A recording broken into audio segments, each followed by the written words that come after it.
আজ সন্ধ্যা থেকে সামাজিক যোগাযোগ মাধ্যমে একটি ভিডিও ঘুরপাক খাচ্ছে। ভিডিওতে দেখা যায় জনপ্রিয় ইসলামী বক্তা মুফতি গিয়াসউদ্দিন তাহেরীর একটি প্রাইভেট কারে অচেতন হয়ে পড়ে আছেন। আর সেই ভিডিওর ক্যাপশনে লেখা, গিয়াসউদ্দিন তাহেরী আর নেই, আজ গাড়ি অ্যাক্সিডেন্টে তিনি মারা গেছেন।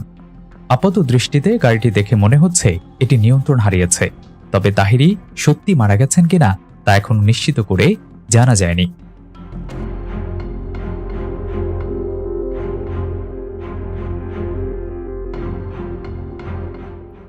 সঠিক তথ্যের জন্য অপেক্ষা করতে হবে আরও কিছুটা সময়।